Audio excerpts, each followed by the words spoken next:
إن الحمد لله نحمده ونستعينه ونستغفره ونؤمن به ونتوكل عليه ونعوذ بالله من شرور أنفسنا ومن سيئات أعمالنا من يهده الله فلا مضل له ومن يضلله فلا هادي له وأشهد أن لا إله إلا الله وحده لا شريك له وأشهد أن محمدا عبده ورسوله أرسله بالحق بشيرا ونذيرا وداعيا إلى الله بإذنه وسراجا منيرا فإن خير الحديث كتاب الله وخير الهدي هدي محمد صلى الله عليه وسلم وشر الأمور محدثاتها وكل محدثة بدعة وكل بدعة ضلالة وكل ضلالة في النار أما بعد فأعوذ بالله من الشيطان الرجيم بسم الله الرحمن الرحيم والقرآن المجيد بل عجبوا أن جاءهم منذر منهم فقال الكافرون هذا شيء عجيب أإذا متنا وكنا ترابا ذلك رجع بعيد قد علمنا ما تنقص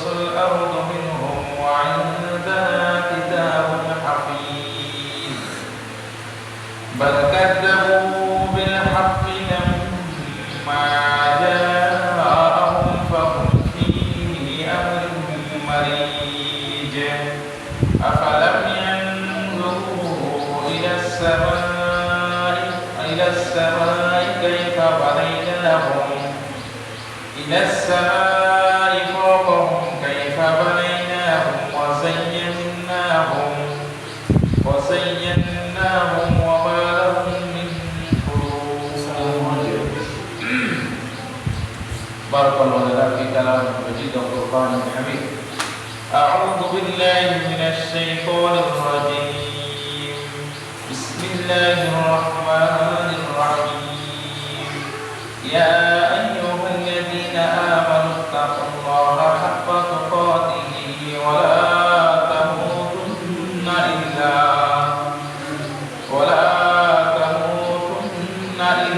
وأنتم مسلمون. يا أيها الناس اتقوا ربكم الذي خلقكم من نفس واحدة وخلق منها زوجها وبث منهما رجالا كثيرا ونساء واتقوا الله الذي تساءلون به والأرحام إن الله كان عليكم رقيبا. يا أيها الذين آمنوا اتقوا الله وقولوا قولا سديدا يصلح لكم أعمالكم ويغفر لكم ذنوبكم ومن يطع الله ورسوله فقد فاز فوزا عظيما. بعد الحمد لله প্রথম আমরা রব্বুল ইজ্জত আলামিনের শানে আন্তরিকভাবে প্রশংসা এবং কৃতজ্ঞতা জ্ঞাপন করি, যে মহান স্রষ্টা সত্যিকারের সুন্দরভাবে সুশৃঙ্খলভাবে তার বিধান এই জুমার সালাত এবং জুমার খুতবা শ্রবণ করার যে বিশেষ আমরা তৌফিক এবং সুযোগ পেয়েছি, এই জন্য ছোট্ট একটি বাক্যের মাধ্যমে আমরা আল্লাহর শানে একটি প্রশংসা এবং কৃতজ্ঞতা জানাই, বলি আলহামদুলিল্লাহ। দুরূদ এবং শান্তি বর্ষিত হোক মুষলধারে সে বিশ্বনন্দিত মহামানব, যার অত্যন্ত পরিশ্রম ও কষ্টের বিনিময়ে আজকে বিশ্বের মাঝে অনেকগুলো ধর্ম রয়েছে, তবে আল্লাহর কাছে একটি মাত্র মনোনীত ধর্ম এই ইসলাম ধর্মের ছায়াতলে আশ্রয় নেওয়ার, এই শিক্ষায় শিক্ষিত হওয়ার, এই আলোকিত হওয়ার যে আমরা সুযোগ পেয়েছি, তৌফিক পেয়েছি, সে মহামানবের উপর অত্যন্ত বিনয় শ্রদ্ধার সাথে আমরা শ্রদ্ধা জ্ঞাপন করি ছোট দুরূদ পাঠের মাধ্যমে, বলি সাল্লাল্লাহু আলাইহি ওয়াসাল্লাম। আল্লাহর শানে প্রশংসা এবং প্রিয় নবীর শানে দুরূদ পাঠের পরে আন্তরিকভাবে আমি আপনাদের সকলকে মোবারকবাদ জানাচ্ছি অত্র দোয়ার মাধ্যমে। রব্বুল ইজ্জত আলামিন সত্যি যেন আজকে আপনাদের আসা এবং বসা এবং যাওয়া আসার মাঝের এই সময়টুকু, শ্রমটুকু কিয়ামতের সেই হিংসিতময় মুহূর্তে, কঠিন মুহূর্তে নাজাতের ওসিলা হিসেবে যেন আল্লাহ কবুল ও মঞ্জুর করে নেয়, আমিন। সম্মানিত মুসলিম کرام, প্রাণপ্রিয় মুসলিম کرام, আমরা গতানুগতিক জুমার সালাতে আসি, খুতবা শুনি, চলে যাই। আসলে কি একজন মুসলমান, একজন মুমিন হিসেবে এই জুমার সালাতের সাথে, জুমার দিনের সাথে আমার সম্পৃক্ততা বা আমার সম্পর্কটা এতটুকুই? এর ভিতরে অনেক কিছু জড়ানো আছে, বা এর ভিতরে এখানে অনেক কিছু শিক্ষণীয় বিষয় আছে। শরীয়তের পক্ষ থেকে, কোরআন মাজিদ এবং হাদিসের পক্ষ থেকে একজন মুসলিম, একজন মুমিন ব্যক্তিকে এই জুমার দিন, এই জুমার সালাত, জুমার খুতবা, এইটাকে গুরুত্ব আরোপ করা, মূল্যায়ন করা, এর মর্যাদা, এর মাহাত্ম্য, এর গুরুত্বটা বোঝা, অনুধাবন করা, বাস্তবে রূপে রূপায়িত করা, পরিস্ফুটিত করা, এর যে চেষ্টা প্রচেষ্টা আমার একজন মুসলিম হিসেবে অব্যাহত রাখা দরকার, এটাকে যে গুরুত্ব আরোপ করা দরকার, তাহলে আমি গুরুত্বের পাত্রে পরিণত হব, তাহলে আমার জীবনটা সার্থক হবে এবং সফল হবে, উভয় জগতে আমি লাভবান হতে পারবো। এরকম কিছু দিক নির্দেশনা আছে যেটা আমাদের অগোচরে, আমরা জানি না, এ ব্যাপারে আমাদের সচেতনতা নাই, বা আমরা এটা করি না, পড়াও নাই, চেষ্টাও নাই, শুনিও নাই। দেখেন, এই কেন্দ্রিক দুই একটা জুমার কেন্দ্রিক, জুমার মধ্যে এই মসজিদ কেন্দ্রিক হাতে গোনা দুই একটি কথা বলবো। তার আগে আমরা শেয়ার করি, বর্তমান যে প্রেক্ষাপটটা যাচ্ছে সারা বিশ্বব্যাপী, এটা কোনো ভালো সময় যাচ্ছে না, দিন যাবে, আরো খারাপ সময় আসবে।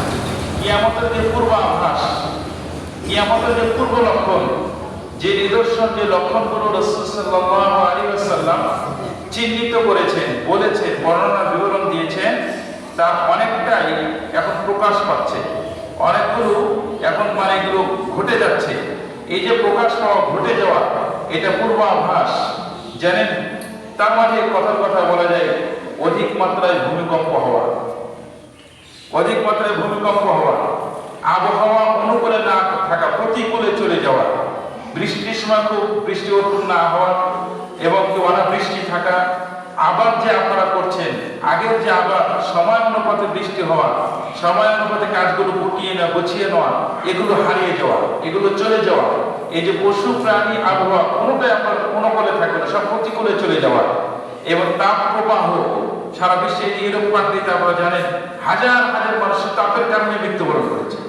এই যে আবহাওয়াটা ঠিক না থাকা, এই যে অধিক মাত্রায় যে ভূমিকম্পগুলো হলো, আগে দেখবেন আজকে 5 বছর 7 বছর আগে বছরে হাতে গোনা ভূমিকম্প হতো। আর এখন আপনি দেখবেন আপনার মাসে কি পরিমাণ ভূমিকম্প হয়। আমরা বুখারী শরীফের হাদিস, অন্যান্য জায়গাতেও আসছে, প্রিয় নবী সাল্লাল্লাহু আলাইহি ওয়াসাল্লাম বলেন, মিন আশরাতিস সাআতি যালজালা, কিয়ামতের নিদর্শন সমূহের মাঝে উল্লেখযোগ্য হলো কি অধিক মাত্রায় ভূমিকম্প হওয়া, অধিক মাত্রায় ভূমিকম্প হবে। আপনারা দেখবেন ছোট্ট শিশু বাচ্চা মার পেট থেকে যখন জন্ম নেয়, জন্ম নেওয়ার পরে বসা শিখে না, তাকে ডান কাঁধে সোয়ালটা ওভাবে থাকে, একটা সময় লড়াচড়া শিখে, পা লড়াচড়া শিখে, ডান কাঁধ হয়, বাম কাঁধ হয়, একসাথে উভূত হয়, দিয়ে একটা সময় সে আস্তে আস্তে প্রথমে বসতে পারে না, আস্তে আস্তে বসা শিখে। তারপরে না হাঁটার আগে কতবার পরে মাথা ফাটে, চোখে লাগে, কত কি লাগে, এরপর একসময় হাঁটা শিখে। এই হাঁটা শেখার জন্য তার অনেকগুলো স্টেপ আছে। এই হাঁটতে পারার আগে অনেকগুলো স্তর তাকে পাড়ি দিতে হয়, জানেন।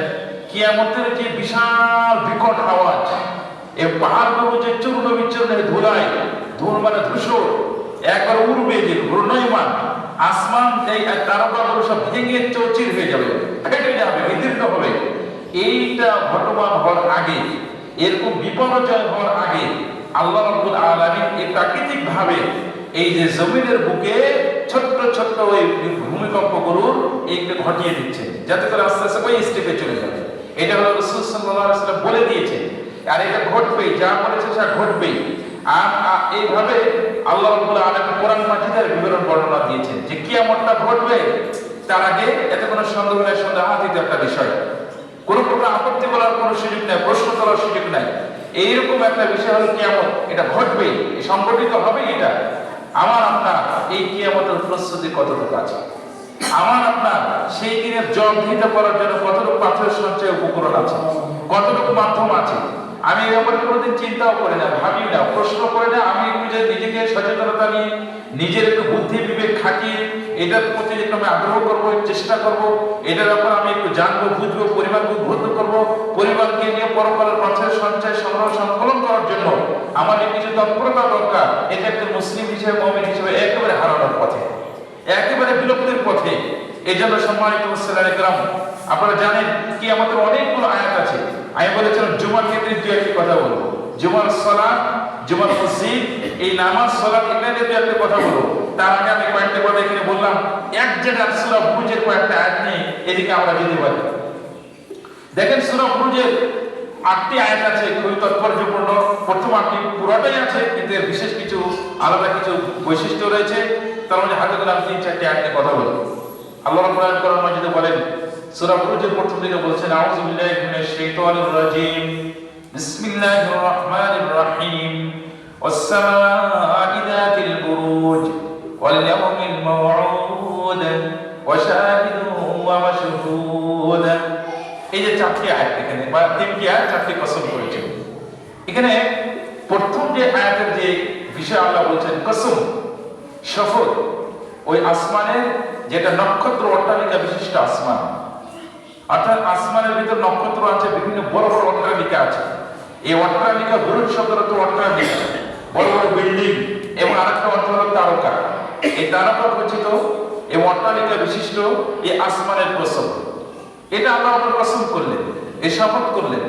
দিয়ে আল্লাহ আপনার কি বলছেন জানেন? দ্বিতীয় কসম করছেন কি প্রতিশ্রুতি দিবসের কসম। প্রতিশ্রুতি দিবসের কসম। প্রতিশ্রুতি দিবস কি? কিয়ামতের কসম। এই দিনে আল্লাহ কসম করলেন।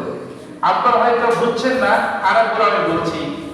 প্রথম যে বাক্য সেন্টেন্স, প্রথম যে বাক্য আল্লাহ রাব্বুল আলামিন আসমানের কসম, আর দ্বিতীয় বাক্যে দ্বিতীয় জায়গাতে বলছে যে কিয়ামতের কসম।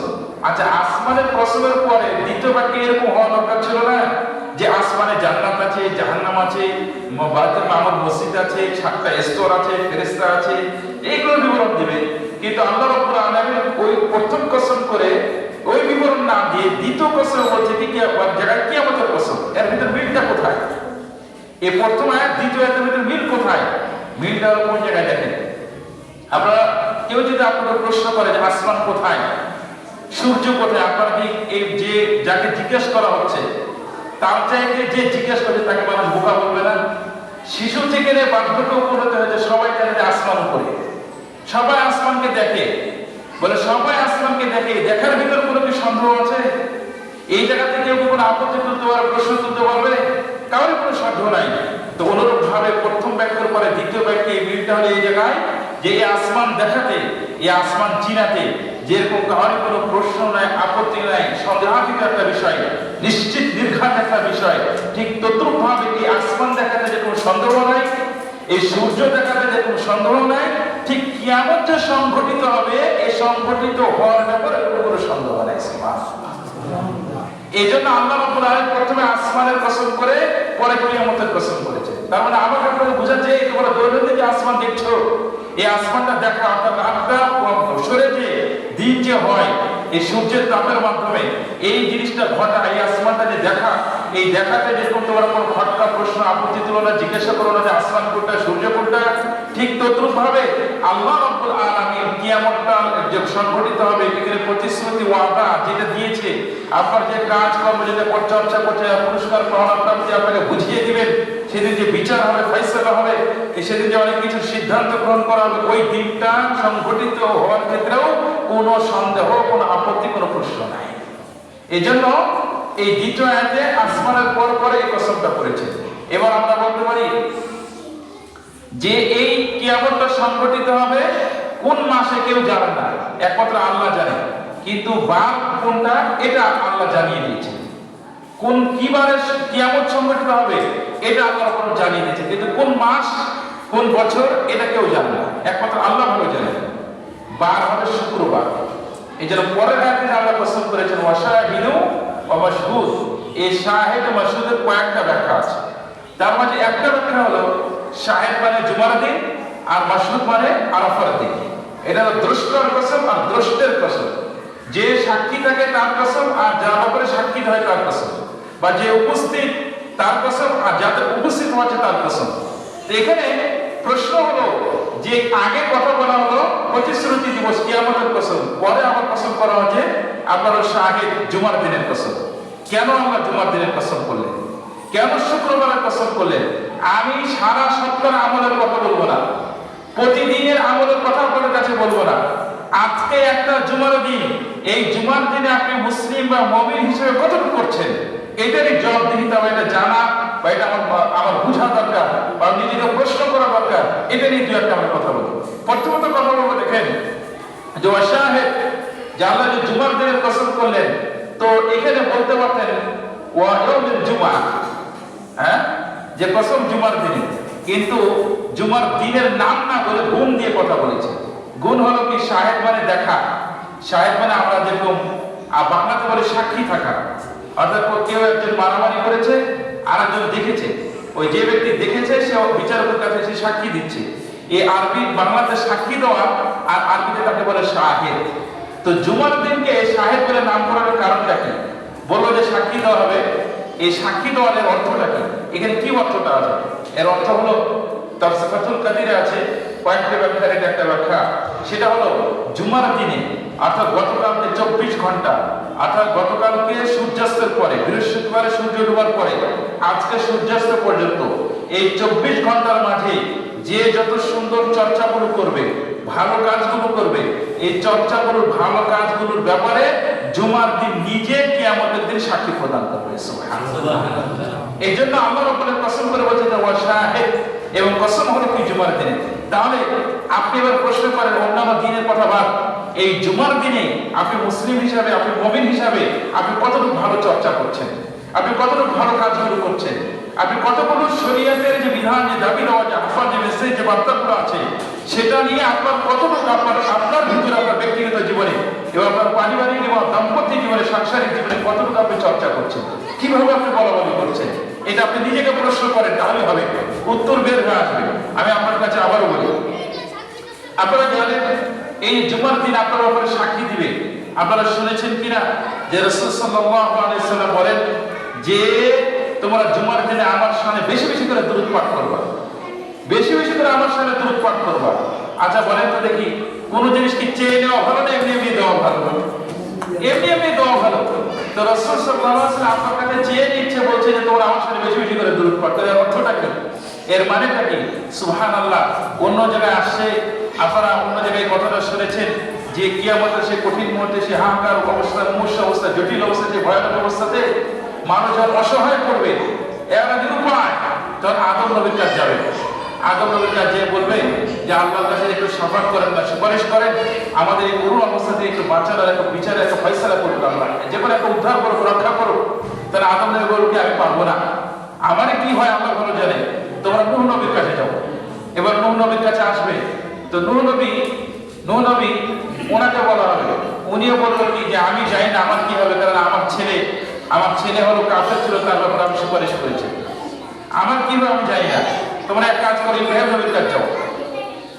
ইব্রাহিম নবীর কাছে আসবে, ইব্রাহিম নবী আলাইহিস সালাতু ওয়াস সালাম তিনি উত্তরে কি বলবেন যে আমি একবার ইবনে সাকিব বলেছিলাম যে আমি অসুস্থ।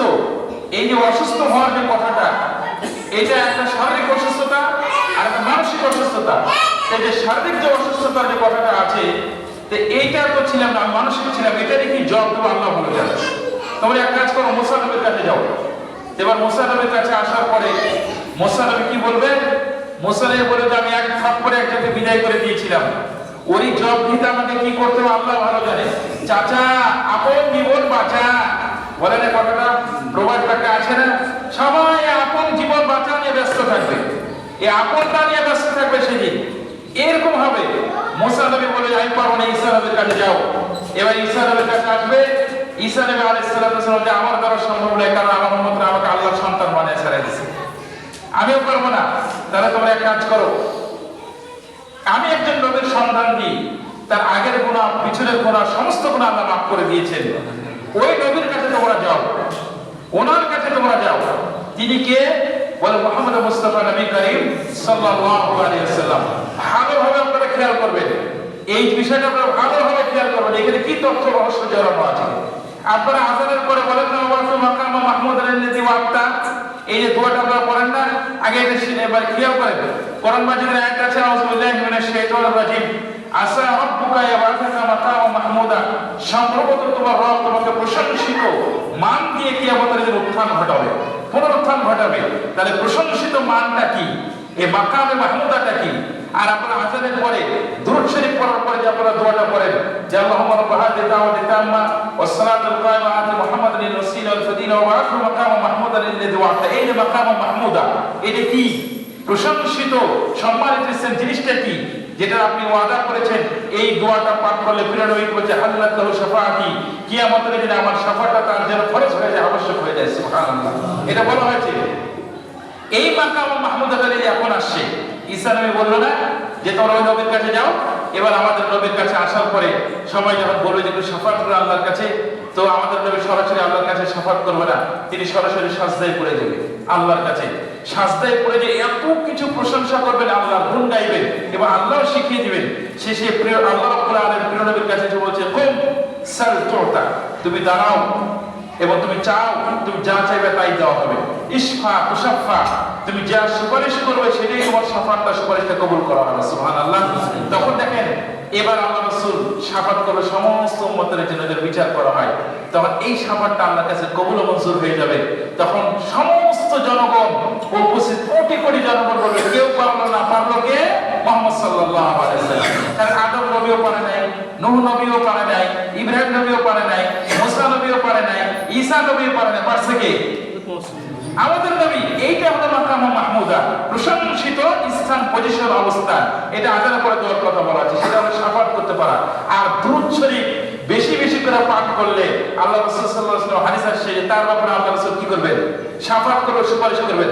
এইবার মিলিয়ে নেন যে আল্লাহ রাব্বুল আলামিন কসম করলে জুমার দিন শাহিদ, এবং কসম হলো জুমার দিনে, অর্থাৎ জুমার দিনে বেশি করে যদি আপনারা দুরূদ শরীফ পাঠ করেন, তাহলে জুমার দিন আর রাসূল সাল্লাল্লাহু আলাইহি ওয়াসাল্লামের কাছে আপনার ব্যাপারে সাক্ষী দিবে যে এই লোকটা আপনার শানে বেশি বেশি করে দুরূদ পাঠ করেছে। তখন আল্লাহ রাসূল সাল্লাল্লাহু আলাইহি ওয়াসাল্লাম আপনাকে উদ্ধার করার জন্য আল্লাহর কাছে আগে আগে সুপারিশ করবেন। সুবহানাল্লাহ। তার মানে কি বুঝতে পেরেছেন কেন জুমার দিনে বেশি বেশি দুরূদ পাঠের কথা বলা হয়েছে? কেন আল্লাহ রাব্বুল আলামিন জুমার দিনে কসম করেছেন? কিন্তু আমরা এটা খেয়াল করি না, এটা আমরা গুরুত্ব দিই না। আপনারা জানেন যে দুরূদ শরীফটা জুমার দিনে অধিক মাত্রায় পাঠ করাতে এই প্রিয় নবীর শাফাতটা কিয়ামতের দিন এটা তো সাক্ষী দিবেই, আর এটা তো করবে। এছাড়া নগদ কিছু পাওনা আছে। নগদ পাওনা কি আছে? আমরা খালি জানি কি এইটা যে আল্লাহ রাসূল সাল্লাল্লাহু আলাইহি ওয়াসাল্লামের শানে আল্লাহ রাসূলের নাম শুনলে সবাই একটু বলেন না সাল্লাল্লাহু আলাইহি ওয়াসাল্লাম। এর কৃপণ বলা হয়েছে যে প্রিয় নবীর শানে যখন আপনি দুরূদ পাঠ করছেন তখন ফেরেশতারা নিয়ে কবরের কাছে প্রিয় নবীর কাছে পৌঁছে দেয়। পৌঁছে দেওয়ার পরে আল্লাহ রাসূল সাল্লাল্লাহু আলাইহি ওয়াসাল্লাম জিজ্ঞাসা করেন কে পাঠ করেছে। জানেন সহিহ সনদের হাদিস বলে যে কে দুরূদ পাঠ করেছে, তখন আপনার নাম বলা হয়, তবে তার বাপের নাম কি এবং তার বাপের নামটা বলা হয়, তখন তার জন্য এবং তার বাপের জন্য আল্লাহ রাসূল স্পেশাল দোয়া করে। সুবহানাল্লাহ। দুরূদ শরীফ পাঠ করা খালি শোনার মাঝে সীমাবদ্ধ রেখে না জুমার দিনে। এই জন্য আপনারা শুনেছেন কিনা আরেকটা হাদিস আছে, মুসলিমের হাদিস, অন্য জায়গাতে আসে যে ব্যক্তি একবার প্রিয় নবীর শানে দুরূদ পাঠ করে আল্লাহ রাব্বুল আলামিন তার প্রতি 10 বার রহমত করেন। সুবহানাল্লাহ। কেন? এই জায়গা থেকে আসে, এই বিবরণ থেকে আসে জুমার দিন। এবার জুমার দিনে আরেকটা কথা বলি। আপনারা জানেন যে জুমার দিনটা কেমন খেয়াল করবেন। আমি আসে হতভম্ব, আপনাদের এই জুমার দিনে প্রথম কাতারে এসে এত বড় একটা মসজিদ যে লোকে খুঁজে পাওয়া যেত, তো খুতবা কোন জায়গায় দেওয়া হবে? বুঝলেন এই বিষয়টা? এই জন্য জুমার দিনকে নিয়ে কথা বলতে, যদি নামাজের কথা বলতাম তো নামাজ পরে বলি, আগে জুমার দিনকে নিয়ে কথাটা বলি যে জুমার দিনের গুরুত্বটা ভেলোটা কি আগে আমরা একটু বুঝি, তাহলে বুঝবো। দেখেন দ্বিতীয়ত হাদিসে বলি আপনাদের কাছে, আল্লাহ রাসূল মানে 12টি মাস, এই 12টি মাসের রাজা কোন মাস? রমজান মাস। রমজান মাসের কয়দিন আছে? 29 বা 30 দিন। এই 29 বা 30 দিনের মাঝে একটা রাত আছে হাজার মাসের চেয়ে উত্তম। জানেন দিনের মাঝে দিন মোট কয়টি? 7টা দিন। এই 7টি দিনের মাঝে রমজান মাসের মতো রাজা কে? জুমার দিন, এই শুক্রবারের দিন। শুক্রবারের দিনের 24 ঘন্টার মাঝে, যেরকম রমজান মাসের 30 দিনের মাঝে একটা রাত্রি আছে লাইলাতুল কদর, যেটা হচ্ছে হাজার মাসের চেয়ে উত্তম। আর জুমার দিনের 24 ঘন্টার মাঝে একটা ঘন্টা আছে লাইলাতুল কদরের মতো। সুবহানাল্লাহ। যে আপনি যেই দোয়া করবেন সেই দোয়াটা আল্লাহ কি করে নেয়? কবুল মঞ্জুর করে নেয়। আল্লাহু আকবার। যার এখন সময়টা কোথায়? সময়টা কোন সময়? আপনার দুইটা মতামত আছে। একটা হলো আবু হুরায়রা রাদিয়াল্লাহু আনহু বর্ণনা, সেটা হলো যে খুতবা যে শুরু হয়, এই যে খুতবা যে শুরু হয় এই তখন থেকে নামাজ শেষ হওয়ার আগ পর্যন্ত, নামাজ শেষ হওয়া মানে আগ পর্যন্ত এইটা আপনার সাহেব বলা হয়েছে। তবে বিশুদ্ধ মত আব্দুল ইবনে সালাম থেকে সহিহ সনদের হাদিস তিরমিজির বর্ণনা অন্য জায়গাতেও আসছে, সেটা হলো কি আসর সালাতের পর থেকে নিয়ে আসরের পর থেকে নিয়ে মাগরিব পর্যন্ত এই সময়ে একটা ঘন্টা সময় আছে, যে সময় আপনি যে দোয়া করবেন আমরা সেটাই কবুল মঞ্জুর করে দেয়। সুবহানাল্লাহ। এই জন্য আমরা সময় দোয়া কবুলের জন্য মাজারে যাই, দোয়া কবুলের জন্য দরবারে যাই, দোয়া কবুলের জন্য পীরানির শেষ নাই। পীরটির কত এর কাছে যে তাবিজ কবজ নিয়ে ভরপুর করে দিয়েছে। আরে ভাই পীরের কাছে যেতে হবে না, অমুকের কাছে যেতে হবে না, আল্লাহ এবং তার রাসূল আপনার সহজ ছাত্র একটা বিষয় করে দিয়েছে। তুমি যদি নাই পাও কমপক্ষে একটা দিন জুমার দিন আসরের পর থেকে মাগরিব পর্যন্ত তোমার কাঙ্ক্ষিত বিষয় পাস করার জন্য, মঞ্জুর করার জন্য তুমি বেশি বেশি রাসূলের সাথে দুরূদ করে আল্লাহকে দোয়া করে দোয়াটা কবুল করো, পাস করে দেবে। আমরা আহলে হাদিস, আমরা শরিয়া কিতাব লোক, কিন্তু এই গল্পে আছি যে আমরা আহলে হাদিস, কিন্তু কাজের বেলায় নাই। গল্পে আমরা আছি যে আমরা কি আহলে হাদিস 100 তে 100, কিন্তু কাজের বেলায় 0 না। জুমার দিনের কথা বলছি আপনাদেরকে, এই জুমার দিনের কথাটা শুনে আপনার কারোর দরকার টাকা, কারোর দরকার পয়সা, কারোর দরকার সুস্থতা, কারোর দরকার সম্মান, কারোর দরকার স্ত্রী, কারোর দরকার জামাই, এই যে কথাগুলো যে আছে এই দাবি, এই চাহিদা, এই আকাঙ্ক্ষা, এই বাসনা, এই কামনা, এটা যদি পূর্ণ করতে চান তাহলে তো আমরা তো ডান বামে যাওয়ার দরকার নাই, এই সময়টা ধরিয়ে দিয়েছে। এটা বলে দিয়েছে যে আসরের পর থেকে এই সময় আপনারা এটা করবেন, আল্লাহ কবুল মঞ্জুর করে নেবেন। ওই একবার চেষ্টা করে দেখেন দেখি, আসরের পর থেকে একবার লাগাতার বসে সূর্য ডুবার আগ পর্যন্ত দুরূদ শরীফ পড়ে চলে যান, দুরূদ শরীফ পড়তেই থাকেন, দেখবেন যে জিনিসটা চাচ্ছেন আল্লাহ সহজ করে দিবে, রাস্তাটা উন্মোচন করে দিবে, এই দাবটা খুলে দিবে। চেষ্টাই করেন না তাহলে কি হবে? তাহলে হবে না। জুমার দিন আবার আসেন, আল্লাহ কেন কসম করেছেন? ওয়াশাহিদ, আমি কসম জুমার দিনে কেন তিনি কসম করেছেন? মুসলিম শরীফের হাদিস আসছে, রাসূল সাল্লাল্লাহু আলাইহি ওয়াসাল্লাম বলছেন জুমার দিনে মানে সূর্য ডোবার 1 ঘন্টা আগে আদম নবীকে সৃষ্টি করা হয়েছে। তার মানে ইশারা আছে এই সময়, বুঝতে পেরেছেন বিষয়টা? আরেকটি হাদিস আসছে, ঈসা নূহ আলাইহিস সালাম উনিও নবী ছিলেন, এটা মুসলিম শরীফের হাদিস, বুখারীতে ইশারা রয়েছে, অন্য জায়গায় বিস্তারিত বর্ণনা আছে। সেখানে কি আছে? ঈসা নূহ আলাইহিস সালাম উনি একবার ফিলিস্তিন বিজয়ের জন্য, শাম বিজয় করার জন্য তিনি ওখানে যুদ্ধে রওনা দেন। ওখানে রওনা দেওয়ার পরে আল্লাহ রাব্বুল আলামিন তাকে প্রতিশ্রুতি দিয়েছিলেন জুমার দিনে বিজয় হবে, কিন্তু সূর্য ডুবে যাচ্ছে। তখন ঈসা আলাইহিস সালাম সূর্য ডুবার আগে আসরের পরে সূর্যকে ডাইরেক্ট ইশারা করে বলছে, ইন্নাকি মা'মুরা ওয়া ইন্নী মা'মুরু ফাইন্নাকি লা তাদিব, তুমি আল্লাহর সৃষ্টি, আমিও আল্লাহর সৃষ্টি, আল্লাহ যেহেতু আমাকে ওয়াদা দিয়েছে তুমি অস্তমিত হবে না। এই সময়ে এই একটা দিন, কয়েকটা দিনের কথা বলা হয়, তার ভিতর এই একটা দিন সূর্য নিয়মতান্ত্রিক হয়ে উঠে আর ডুবে, কিন্তু ওই যে ঈসা নূহ আলাইহিস সালাম নবী দোয়া যে করলেন, আল্লাহ রাব্বুল আলামিন আসরের পরে জুমার দিনে সূর্য ডুবার আগে তার দোয়াটা কবুল করে নিলেন, সূর্যকে ওভাবে রেখে দিয়েছিলেন, অস্তমিত হয় না। সুবহানাল্লাহ, বুঝতে পেরেছেন বিষয়টা? এই জুমার দিনে আসরের পরে এটা আপনাদের জুমার দিনের কথা বলছি, এই দিনে আপনার এবার এইটার যে একটা গুরুত্ব আছে, আল্লাহ যে কসম করেছেন, এটাকে যে আপনার সম্মান করতে হবে, ইজ্জত দিতে হবে, মর্যাদা দিতে হবে, মাহাত্ম বুঝতে হবে, এটা আমরা বুঝি না, এটা আমরা জানি না। এটা এই জুমার দিনের ওই সময়টা আছে, ওখানে কসম করা হয়েছে। আবার আসেন, আমরা জান্নাতে বাজার করে, হাট বাজার করবে, জান্নাতীরা মার্কেট করতে যাবে, বাজার করতে যাবে, সেই বারটা কবে হবে জানেন? সেই বারটা বলা হয়েছে কি জুমার দিন হবে। সুবহানাল্লাহ। আবার আসেন জুমার দিনের কথা, আল্লাহ রাব্বুল আলামিন এই জুমার দিনে মানে জান্নাতীদের কাছে একবার সাক্ষাতে যাবে, জান্নাতীদের কাছে সাক্ষাৎ করবে, সেই সাক্ষাৎ করার বারটা কবে, দিনটা কবে? জুমার দিন। তো জুমার দিনে সাক্ষাতের ঘটনা কিভাবে আছে? বুখারীতে আছে, অন্যান্য জায়গায় আসছে। রাসূল সাল্লাল্লাহু আলাইহি ওয়াসাল্লাম বলেন, জান্নাতীরা জান্নাতে যাবে, জাহান্নামীরা জাহান্নামে যাবে। তখন এই জান্নাতীদের কাছে রব্বুল আলামিন আসবেন, পর্দা তখনও থাকবে। তখন জান্নাতীদেরকে প্রশ্ন করে বলা হবে, তোমরা কি চাও? তখন তারা বলে, ইয়া রব্বুল আলামিন, এত সুখ, এত শান্তি, এত আড়ম্বর জীবনযাপন, এত প্রাপ্তি আর অর্জন পাওনা আছে, এরকম আড়ম্বর জীবনযাপন করার পরেও, এত স্বস্তি আর তৃপ্তির পরেও, এত পাওনা প্রাপ্তির পরেও আরো কি কোনো শান্তি বা সুখ শখ আছে? তখন আল্লাহ রাব্বুল আলামিন পর্দাটা উন্মোচন করে দিবেন, ছড়ায়া দিবেন। আবার কোরআন মাজিদের আয়াত শুনবেন, আল্লাহ রাব্বুল আলামিন বলেন, আউযু বিল্লাহি মিনাশ শাইতানির রাজীম, ইলা রাব্বিহা, এরা বলছে উজুহু ইয়াওমাইদিন নাযিরা ইলা রাব্বিহা নাযিরা, কিছু চেহারা সেদিন হবে আলোকোজ্জ্বল, উজ্জ্বল, হ্যাঁ, উজ্জ্বলিত হবে, দেখতে খুব সুন্দর হবে, আকর্ষণীয় হবে। কেন? তারা তাদের রবের দিকে তাকিয়ে থাকবে, দৃষ্টি দিবে। এইবারে হাদিসে শুনেন, জান্নাতীদেরকে যখন পর্দা সরিয়ে দেওয়া হবে, তখন আল্লাহ রাব্বুল আলামিন সরাসরি দেখবে, প্রত্যক্ষ পর্যবেক্ষণ করবে। তখন জান্নাতীরা বলে, ইয়া রাব্বুল আলামিন, ইতিপূর্বে যত নিয়ামত, যত উপভোগ, যত স্বস্তি, যত তৃপ্তি, যত প্রাপ্তি, যত অর্জন ছিল, যত স্বাদ ছিল, যত সুখ ছিল আর শখ ছিল, এগুলোর তুলনায় মানে আল্লাহ তোমাকে দেখার তুলনায় ওগুলো যেন কিছুই না। সুবহানাল্লাহ। এই জন্য পৃথিবীতে এবং আসমান এবং জমিনে জান্নাতে যাওয়ার পরও সবচেয়ে বড় নিয়ামত হলো মানুষের অর্জন, সেটা হলো আল্লাহর দিদার, আল্লাহকে দেখতে পাওয়া, আল্লাহকে দেখা। এই যে আল্লাহকে দেখা, দেখতে পাওয়া, এই দিনটা ঘটবে কবে জানেন? এই দিনটা আসবে কবে জানেন? সেই দিনের বারটা হবে কিভাবে? জুমাবার হবে, সেই দিনটা হবে জুমাবার।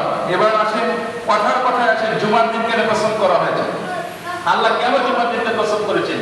এবার আসেন, আমার বলা হচ্ছে, আপনারা জানেন যদি একটু প্রেসিডেন্ট বা প্রধানমন্ত্রী, কথা কথা আমাদের খেলার মাঠ আছে, এখানে যদি আসে, তাহলে ভিআইপি একটা মান, একটা কিছু চেয়ার আছে না, ভিআইপি পজিশন আছে না, ভিআইপি চেয়ার পজিশনে বসার জন্য সবাই ঠেলাঠেলি করে। যদি বলে 10,000 করে টাকা দেওয়া হবে, অনেক চেয়ারম্যান মেম্বার আছে 10,000 না 20,000 টাকাতে বলবো এই কাছাকাছি বসার সুযোগ করে, হ্যাঁ, একটা সেলফি তোলার জন্য, ছবি তোলার জন্য, কাছাকাছি বসার জন্য।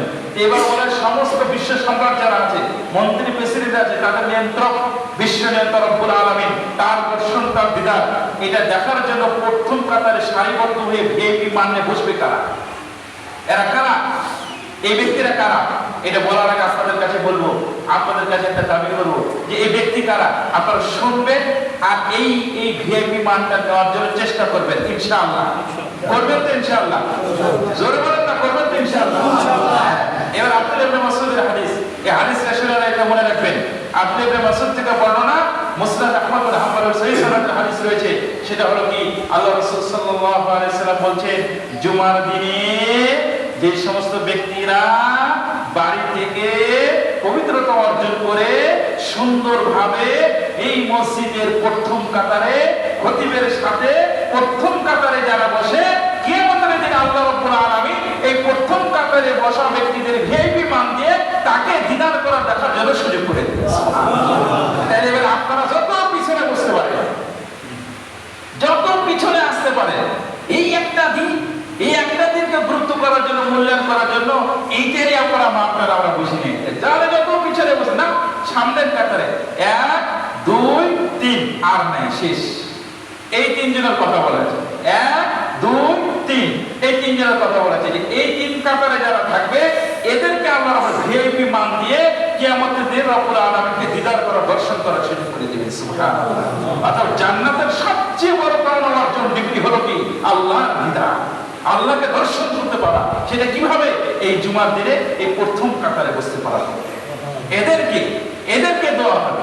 আর তো আছে আপনারা ডিমের তো আছে, যে ডিমের সব আছে, উটের আছে, কুরবানির আছে। এমনি বলেছে, এটা কি এমনি বলেছে? এটা বলার কারণ কি? যাতে করে তারা না হারায় না, এই সুযোগটা যেন হাতছাড়া না করে। এই কারণে নবী সাল্লাল্লাহু আলাইহি ওয়াসাল্লাম এই কথা বলেছে যে জুমার দিনে তোমরা এইভাবে কাজটা করো, এইভাবে তোমরা মূল্যায়ন করো, এইভাবে তোমরা আসিও। সম্মানিত মুসলিম ইকরাম, সম্মানিত শ্রোতা মণ্ডলী, আমি বলছিলাম, কথা আনছিলাম কি নিয়ে? আমি জুমার দিন নিয়ে সঙ্গে কথা বলছিলাম। আসেন এই জুমার দিনের আরো দু একটা কথা বলি। বললাম যে আল্লাহকে দিদার করা, আল্লাহকে দেখতে পাওয়া, আল্লাহকে দেখা জুমার দিনে ঘটবে। সামনের কাতারে বসবে কারা? যারা এই সামনে ভিআইপি মানে বসবে কারা? যারা এই জুমার দিনে এখানে বসবে সারিবদ্ধ হয়ে, এখানে সারিবদ্ধ হয়ে আসবে। আসেন জুমার দিনে আরেকটা কথা বলি। আল্লাহ রাসূল সাল্লাল্লাহু আলাইহি ওয়াসাল্লাম সহিহ সনদের হাদিস, যখন কোনো ব্যক্তি জুমার দিনে আসরের পর থেকে নিয়ে, মানে অর্থাৎ বাসা থেকে নিয়ে পবিত্রতা অর্জন করে পরিষ্কার পরিচ্ছন্ন হয়ে হাতের নখগুলো, মোচগুলো, বগলের আংশিক যে চুলগুলো আছে এগুলোকে পরিষ্কার পরিচ্ছন্ন হয়ে কাটার পরে যদি বাসা থেকে পবিত্রতা ওযু করে মসজিদে আগেভাগে আসে, একটা পা ফেলে তাহলে 1 বছরে তার গুনাহ মাফ হয়ে যায়। সুবহানাল্লাহ। আর এক পা ফেলে তার হলো কি নফল যে সিয়াম এবং কিয়াম আছে, এই পরিমাণ তাকে সওয়াব দান করা হয়। সুবহানাল্লাহ। সেটা কিসে? এই জুমার দিনে মিসওয়াক করার আলাদা সওয়াব রয়েছে, জুমার দিনে পরিষ্কার হওয়ার আলাদা সওয়াব রয়েছে, জুমার দিনে দান করার আলাদা সওয়াব রয়েছে, এবং জুমার দিনে স্ত্রীর সাথে জামা করে স্ত্রীকেও গোসল করানো, নিজেও গোসল করে, এর আলাদা সওয়াব রয়েছে। সুবহানাল্লাহ। এটা জুমার কেন্দ্রিক এই জিনিসগুলো বর্ণনা করা হয়েছে, বিবরণ করা হয়েছে, বর্ণনা দেওয়া হয়েছে। যাই হোক, আমি জুমার কেন্দ্রিক বললাম যে আল্লাহর কোরআনকে দিদারের সাথে আসলাম। এবার আরো কয়েকটা কথা বলি। জানি না জুমার দিনের এই অবস্থা, কিন্তু বাকি নামাজের যে কি অবস্থা আল্লাহ ভালো জানে। বাকি নামাজের যে কি অবস্থা আল্লাহ ভালো জানে। যদিও আমরা আহলে হাদিস, আমি আপনাদের কাছে বলি, টাকা চান, পয়সা চান, সম্মান চান, ইজ্জত চান, নেতৃত্ব চান, ক্ষমতা চান, পাওয়ার, সব কিছুর নিয়ন্ত্রণ একটা জিনিস সুন্দর করে ধরেন, আল্লাহ আপনাকে দিয়ে দিবে। আজকে আমি বলি, আরো দু একটা হাদিস বলি, তাহলে আপনারা খেয়াল করবেন। সেটা হলো কিভাবে? কিছুক্ষণ আগে বললাম যে আল্লাহ রাব্বুল আলামিনকে দেখতে পাওয়া এই জুমার দিনে হবে, ভিআইপি মানে বসবেন। কিন্তু আসলে পাবে কারা? আপনারা এখানে অনেক স্কুলের ছাত্র আছেন, এখানে অনেকে কলেজেরও লেকচারার হয়তো আছেন, অনেকে মাদ্রাসার হয়তো টিচার আছেন, বা কোম্পানিতে আপনারা চাকরি করেন। আপনারা বলেন তো দেখি, কোম্পানিতে পাঞ্চ সিস্টেম আছে কিনা, যে হাতে দিয়ে আর না হয় চেহারা, এটা দিলে কি হয়ে যায়? ওটা হাজিরা হয়ে যায়। আগে হাজিরা হয়ে যায়, 1 মাস কমপ্লিট হাজিরা হলে তার মাস শেষে 1 মাসের বেতনটা আপনি সুন্দরভাবে বুঝিয়ে পান। জানেন, আল্লাহ রাব্বুল পক্ষ থেকে আপনাকে যে সৃষ্টি করা হয়েছে, এমন যে সৃষ্টি করা হয়েছে, অনর্থক সৃষ্টি করা হয়েছে, কোনো অর্থ নেই, কোনো উদ্দেশ্য নেই, কোনো টার্গেট নেই, পরিকল্পনার বিষয়টি কি এরকম না। দৈনন্দিন আপনার হাজিরা হয়, সেই দৈনন্দিন হাজিরাটা কখন হয়?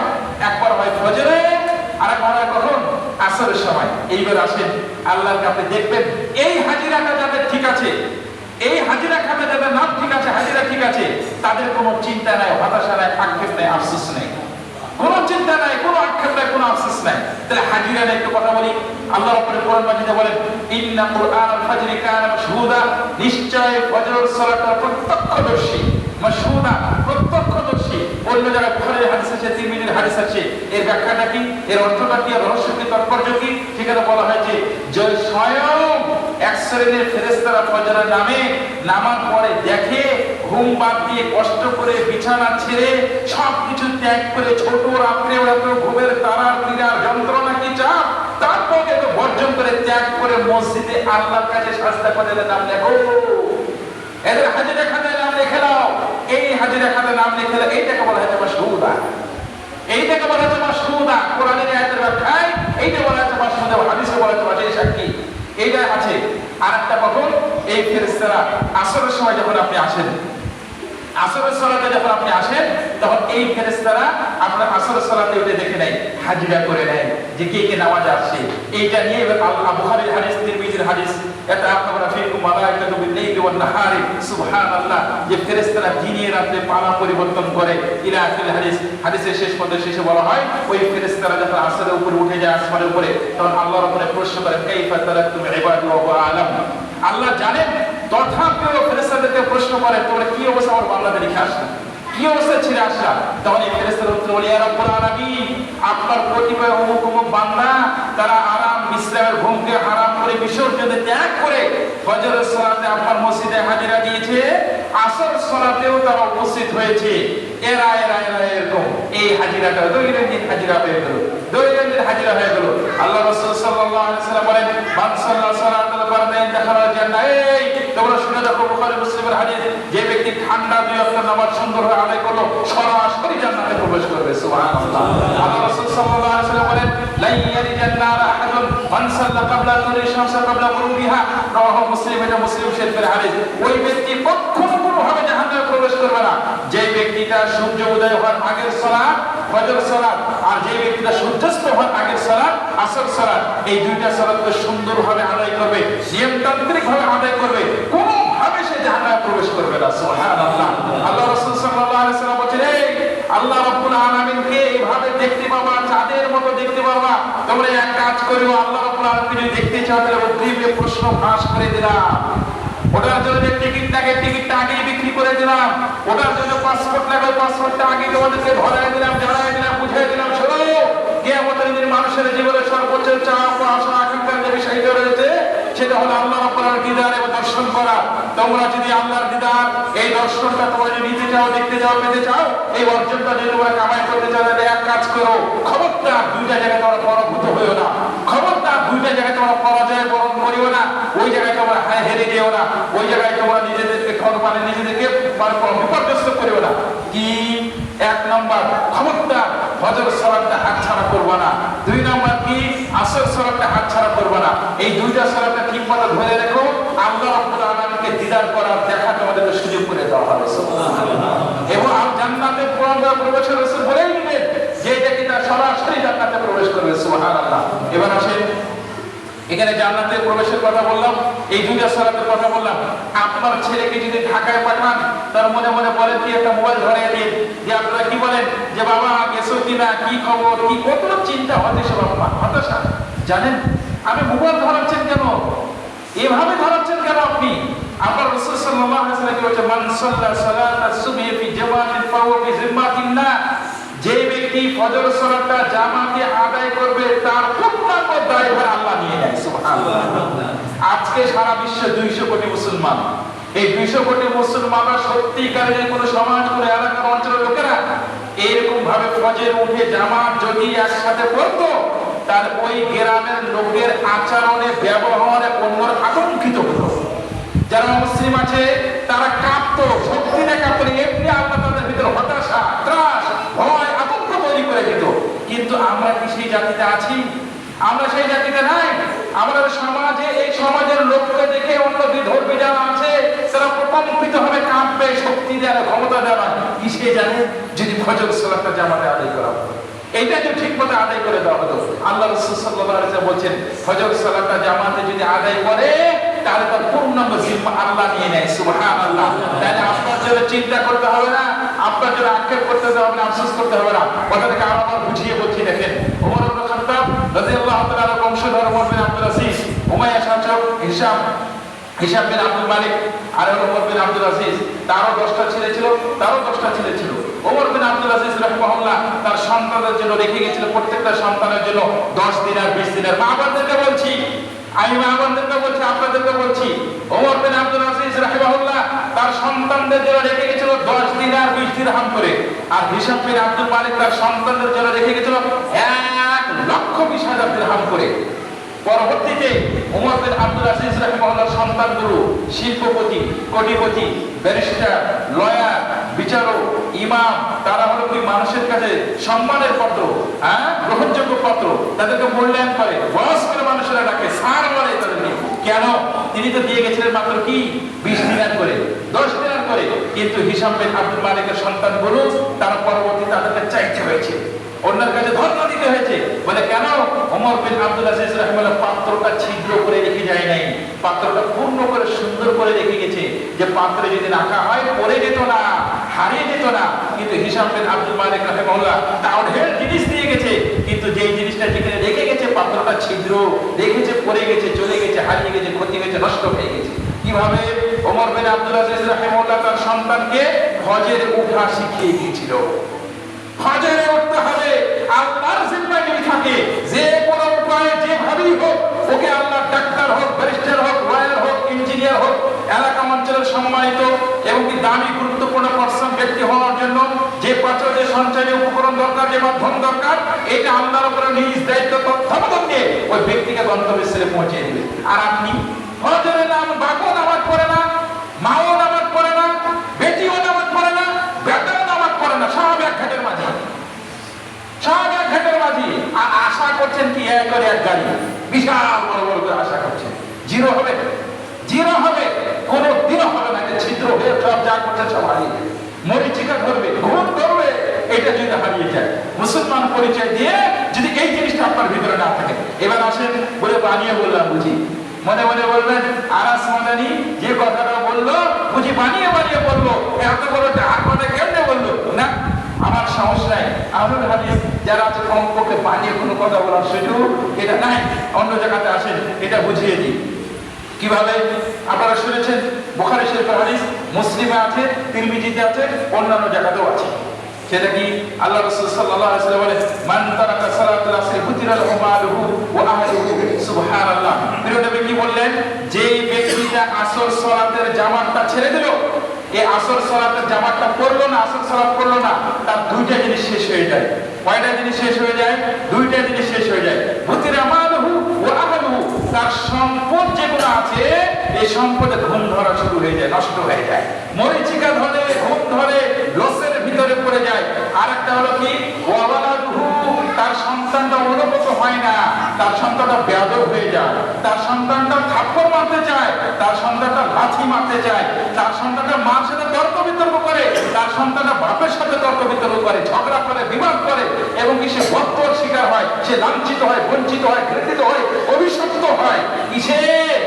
হে বাপ, যখন তুমি ফজর ছেড়েছ আর যখন তুমি আসর ছেড়েছ, তোমার আমও গেছে, তোমার ছালাও গেছে। তুমি সন্তানের জায়গায় খেটেছ, কিন্তু সন্তানকে ওভাবে পাও নাই, তোমার আমও গেছে, তোমার ছালাও গেছে। তুমি মনে করেছিলে হিরো হবে, তুমি হয়ে গেছে জিরো। কিভাবে? এই ফজর, এই আসর তোমার যেমন চলে গেছে, এইভাবে তোমার নষ্ট হওয়া শুরু হয়ে গেছে। আমি আর এক ভাবে বুঝাই আপনাদেরকে। আমি জানি না জুমার নামাজ এসে দেখে এই দোষা বাকি গানে যে কেমন আছে বলতে আমি পারবো না, কিন্তু তারপরে ভালো ধারণা রাখা দরকার। আমার বিশ্বাস যেভাবে যখন এখানে আসছেন ফজর নামাজ অন্যান্য নামাজও আপনার এইভাবে থাকেন, তাহলে হয়তো আপনাদের উন্নতি হবে বা আসলে আমার ধারণা এটাই মনে আপনাদের ভিতরে আছে। কিন্তু তারপরেও আমি সতর্কতার কারণে কথাগুলো বলছি।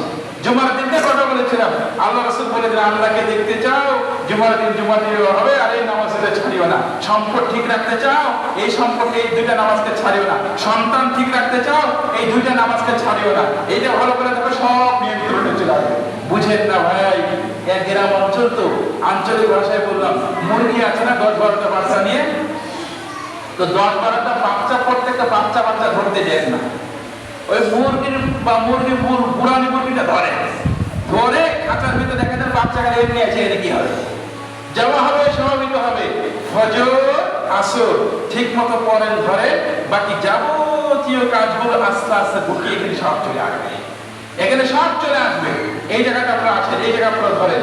আর এক ভাবে বলি এইটার এত গুরুত্ব, এই সালাতের এত গুরুত্ব, এত মর্যাদা, এত সম্মান, এত ইজ্জত, বংশকে স্থায়ী করে এটার জন্য।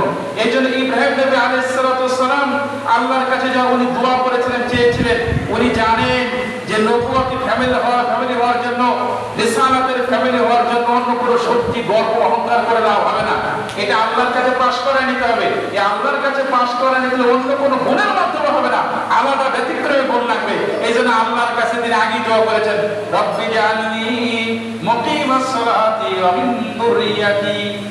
শুনেছেন তো একটা পড়া, যে রব্বি জাআলনি মুকিমাস সালাতি ওয়া মিন যুররিয়াতি। এর মানে কি, আল্লাহ রে তুমি আমাকে আগে নামাজ কায়েমকারী বানাও, সাথে সাথে আমার সন্তানরা যেন বঞ্চিত না হয়। তার মানে কি, ইব্রাহিম নবী চালাক ছিলেন যে আমাকে নামাজ এতে করো আর আমার বংশধরকে এটাকে যেন স্থির ধরে রাখো, কারণ আমার সন্তানরা যদি নামাজ এতে ধরে রাখে তাহলে এমনি নবুয়ত রিসালাত এখানেই আসবে, এখানে আসবে। এই জন্য ইব্রাহিম নবীর পর আর অন্য কোনো বংশে নবুয়ত রিসালাত হয়নি, তার বংশে হয়েছে। আর একবার বলি, আপনারা শুনেছেন না মুসা নবী আল্লাহর সাথে কথা বলেছে? সবাই জানেন এটা, যে মুসা নবী আল্লাহর সাথে কি বলেছে, কথা বলেছেন, এটা সবাই জানেন। কিন্তু বলেন তো দেখি, মুসা নবী আল্লাহর সাথে কি নিয়ে কথা বলেছে, কোন বিষয় নিয়ে কথা বলেছে? এইটা অনেকে জানে না, এটা অনেকে জানে। এটা আমি বলে দিই, আজকে আপনাদের কাছে বলে দিই। সেটা হলো কি, যে মুসা নবী আলাইহিস সালাম আল্লাহর সাথে কথা বলেছে দুইটা বিষয়ে। কয়টা বিষয়ে? দুইটা বিষয়। খুব সংক্ষিপ্ত বললাম। সুবহানাল্লাহ, আল্লাহ রাব্বুল আরশ আজিম থেকে আসছেন, আর ওই সময় শ্রেষ্ঠ মুহাম্মদ মুসা নবী, আল্লাহর সাথে মুসা নবীর সাথে কথা হচ্ছে। তাহলে কথা বিষয়টা কি গুরুত্বপূর্ণ, কত মর্যাদাপূর্ণ, গুরুত্বপূর্ণ আপনারা বুঝেছেন? সুবহানাল্লাহ, আল্লাহ রাব্বুল বলেছেন, ওয়া নাখতারতুকা ফাসতামি' লিমা ইউহা ইন্নানি আনাল্লাহ লা ইলাহা ইল্লা আনা ফা'বুদনি ওয়া আকিমিস সালাতা লিযিকরি। এইখানে বলা আছে, লম্বা ঘটনা, খালি দুইটা কথা বললাম। মুসা, তোমাকে আমি চয়ন করেছি লক্ষ লক্ষ মানুষের মাঝে, সুতরাং যা প্রত্যাদেশ তোমার কাছে হচ্ছে মনোযোগ দিয়ে শ্রবণ করো। সে প্রত্যাদেশ ওহি কি, সে কথাটা কি, বার্তাটা কি, আলোকপথের কোন মৌজুদ সাবজেক্টটা কি, কথা কি। এবার আল্লাহ বললেন এক নম্বর কথা, ইন্নানি আনাল্লাহ লা ইলাহা ইল্লা আনা। এক নম্বর কথা হলো কি, লা ইলাহা ইল্লাল্লাহ। সবাই বলেন লা ইলাহা ইল্লাল্লাহ। এইটা হলো এক নম্বর কথা ছিল। দ্বিতীয় নম্বর কথা কি, মুসা যখন তুমি এই কথার স্বীকৃতি দিবে, প্রচার করবে, প্রসার করে মানুষকে বলবে, তখন তোমার শত্রুতা করবে, তোমাকে তাড়ায় দিবে, তোমাকে এমন কি ঘর তাড়া করে, বাড়ি ছাড়া করবে, সুযোগ পেয়ে হত্যা করার চেষ্টা করে। মুসা রে, তখন তুমি কি করবা? লা ইলাহা ইল্লাল্লাহর কথা বললে তুমি তো এরকম বিপদগ্রস্ত হবে, তোমাকে তো ধরে বসবে, তখন তুমি কি বলবা? তখন আল্লাহ রাব্বুল আলামিন এই দ্বিতীয় কথাটা শিখিয়ে দেয় মুসা নবীকে ডাইরেক্ট। বলছে ফা'বুদনি ওয়া আকিমিস সালাতা লিযিকরি। মুসা আমাকে ডাকবে আর আমাকে মোবাইল করে কল করো। আল্লাহর কাছে মোবাইল করা যায়? আল্লাহর কাছে কল করা যায়? যায়। কিভাবে কল করা যায়, মোবাইল করা যায় আল্লাহর কাছে জানেন? 2 রাকাত করে নামাজ পড়ে আমার কাছে দোয়া করে বলে দিই। এটাই হলো আল্লাহর কাছে মোবাইল করা, কল করা। ওয়া আকিমিস সালাতা লিযিকরি, আমার সাথে নামাজ পড়ো। দেখবা যে বিপদ আসবে, যে সংকট আসবে, যে সমস্যা আসবে, যে জটিলতা আসবে, নিরসন করার জন্য যা কিছু করা দরকার আমি করে দেব, আমি করে দেব। মুসা নবী আলাইহিস সালামকে আল্লাহ রাব্বুল আলামিন বলে দিলেন। আবার আসেন, টাইম শেষ হয়ে গেছে, আমি সালাত নিয়ে যে একটা কথা বলছিলাম, আর একটা কথা বলে শেষ করে দিচ্ছি। আবার আসেন, আরেকভাবে বলি, আমরা চাই উন্নত হইতে, রাজত্ব করতে, ক্ষমতা পাওয়া, এলাকা অঞ্চলের দাপট, শক্তি, ক্ষমতা খালি এলাকা অঞ্চলে হয়ে কি হবে? ভালো দেখো, যারা একেবারে থানা, জেলা, বিভাগ, রাজধানী সব জায়গায় যারা দাপট থাকে, এই বেটাগিরি, এই দাপট যদি দেখাইতে চান, এরকম বংশের মান এবং শান, এই সম্মান ও ইজ্জত, এটাও যদি নিতে চান, তাইলে মুসলিম বাপের সন্তান হয়ে এই প্রক্রিয়া না গ্রহণ করে আপনি পারবেন না। সেখানে আপনাকে সালাতের ভিতরে আসতে হবে, অন্য কোনো পন্থায় আপনার হবে। এই সালাত ঠিক আপনাকে আসতে হবে, করতে হবে। কিভাবে বলে এক দলিল কোথায়? সূরা সাদে আছে। সূরা সাদে সুন্দরভাবে আলোচনা আছে। মুহাম্মদ বিন নাসর আল-মারওয়াজি, ইবনে হাজার আসকালানি রাহিমাহুল্লাহ এবং ইমাম নাওয়াবী রাহিমাহুল্লাহ ফাতুল বারির শরহ, বুখারীর শরহ, মুসলিমের শরহ, মুহাম্মদ বিন নাসর আল-মারওয়াজির তার বিখ্যাত বই তাজিম কদরের শরহ সনদ সংক্রান্ত আলোচনাটা আসছে। সেই আলোচনাটা কি আপনারা শুনেছেন কিনা? যে সালেহ নবী বাতাসটা অর্ডার করলে কি হতো? বাতাসটা অর্ডার করতো, যেখানে যাওয়া সেখানে নিয়ে যেত। তিনি এত সুন্দর যানবাহনে বাতাসকে পেল কিভাবে? এটা আসলে কিভাবে? আল্লাহু আকবার। সূরা সাদের ওই জায়গায় আলোচনা আছে, খুব সংক্ষিপ্তভাবে বলছি। সুলাইমান নবী আলাইহিস সালাম বিশ্ব সম্রাট ছিলেন। একদিন উনি ঘোড়দৌড় প্রতিযোগিতা দেখতেন। ঘোড়দৌড় প্রতিযোগিতা এমনি আকর্ষণীয়, অন্য দৌড়টা আছে কিন্তু ঘোড়দৌড় প্রতিযোগিতা দেখতে এমনি কি ভালো লাগে, আকর্ষণীয় আছে। তো একদিন তিনি ঘোড়দৌড় প্রতিযোগিতা দেখতে দেখতে আসর সালাতের জামাত ছুটে গেছে। ওখানে কে বলছে আসর, যেহেতু তো বিশুদ্ধ মত, অনেকগুলো কথার মাঝে আসর কথাটাও আসে, এর জামাতটা ছুটে গেছে। তখন সুলাইমান নবী আফসোস করে বলে, ইস, এই সামান্য খেলা দেখতে যে আমি আল্লাহর স্মরণ থেকে বিমুখ হয়ে গেলাম, এই নামাজ আমি ছেড়ে দিলাম এই ঘোড়ার কারণে। এই ঘোড়াকে আমার জীবনে ব্যবহারই করবো না। এক রেওয়াতে এরকম আসে, আর এক রেওয়াতে আছে কি যাবে জবাই করে ফেলছে, আমি ব্যবহারই করবো না। তখন আল্লাহ রাব্বুল আলামিন বলছে, সুলাইমান, তুমি বিশ্ব সম্রাট হওয়ার পরে তোমার বিশ্বকে নিয়ন্ত্রণ করতে হয়, এই ঘোড়াতে বিভিন্ন জায়গায় তোমার যাতায়াত করতে হয়। একদিনের এই ইবাদতে তুমি এত অনুতপ্ত, বিশ্ব সম্রাট হওয়া সত্ত্বেও তুমি কি জানো তোমার জন্য এর চেয়ে ভালো কি করতে পারে? তওবা করে ইস্তেগফার করে ভালো দিকে ফিরে এসেছে।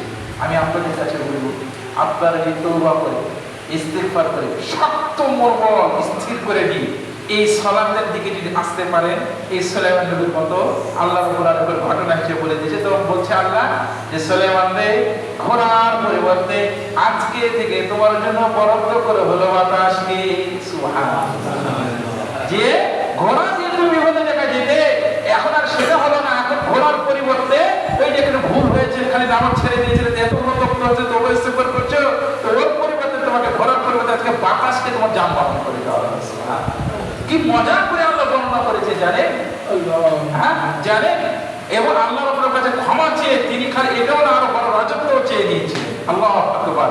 একটা আয়াতটা বলে আমি শেষ করে দিচ্ছি। আল্লাহ রাব্বুল বলেন, আউযু বিল্লাহি মিনাশ শাইতানির রাজীম, ক্বালা রাব্বি গফিরলি ওয়া হাবলি মুলকান লা ইয়ানবাগি লিআহাদিন মিন বা'দি ইন্নাকা আনতাল ওয়াহ্হাব ইন্নাকা আনতাল ওয়াহ্হাব فسخرنا له الريح تجري بأمره رخاء حيث أصاب।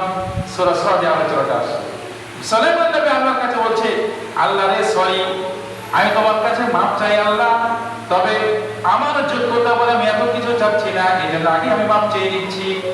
তুমি আমাকে এমন রাজত্ব দাও যে রাজত্ব আমার পরে কাউরির জন্য সমীচীন হবে না, যে রাজত্ব আমার পরে কাউরি যেরকম পায় না, এরকম আমাকে রাজত্ব দাও অতুলনীয়।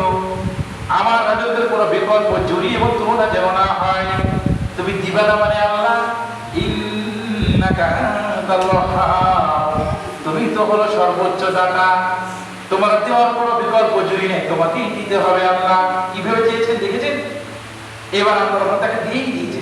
যে পরে আল্লাহ রাব্বুল বলেন, ফাসাখখারনা লাহু রিহা তাজরি বিআমরিহি, এই সুলাইমানকে আমি বাতাসকে অনুগত করে দিলাম তার জন্য, তাজরি বিআমরিহি, বাতাসটা তার অর্ডারে চলতো, রুহান হাইসু আসাব, যে জায়গায় পৌঁছা দরকার তাকে সেই জায়গায় পৌঁছে দিত। সুবহানাল্লাহ। দেখলেন কোরআন মাজিদের ঘটনাগুলো, আলোচনাগুলো, ওই আগের নবীর ঘটনাগুলো কেন নিয়ে আসছে আল্লাহ? তখনকার ঘটনাগুলি এখনকার উম্মতের জন্য এই বিবরণে আমাদের বইয়ে ঐশী ধর্মগ্রন্থে কেন আল্লাহ দিয়েছেন? শিখার জন্য, বুঝার জন্য। এই জন্য সর্বশেষ আমি আপনাদের কাছে বলবো, আমি আরো কথা ছেড়ে দিয়েছি। আমি বলতে চেয়েছিলাম জুমার দিনের কথা বলে, এর সাথে লেজর টার্ম হলো মসজিদ। মসজিদ কিছু দেখার জন্য, ভাবার জন্য আছে, কিন্তু চলে গেছি সলাতে, যে মসজিদটা ছাড়া পড়ে গেছে। এটা যে কত বড় নিয়ামত, একে কিভাবে মূল্যায়ন করে, মসজিদে কিভাবে আসবেন, কিভাবে আপনি যাবেন, কিভাবে আপনি দেখবেন, কিভাবে একটা সহযোগিতা করে, এর সাথে কোনো মতো লেজর লেগে থাকে কি লাভ, কি উপকারিতা, এই কথাটা ছুটে গেছে, বলতে পারি না।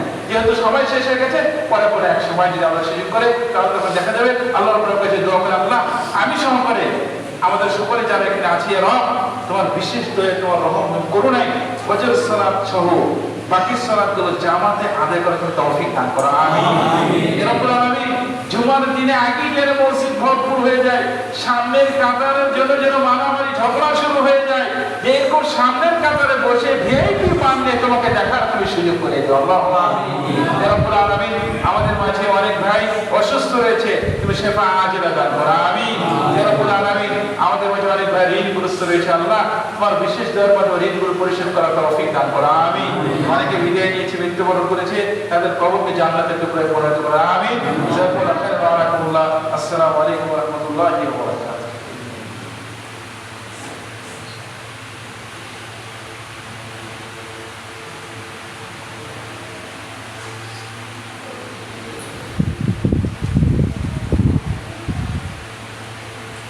أعوذ بالله من الشيطان الرجيم. بسم الله الرحمن الرحيم.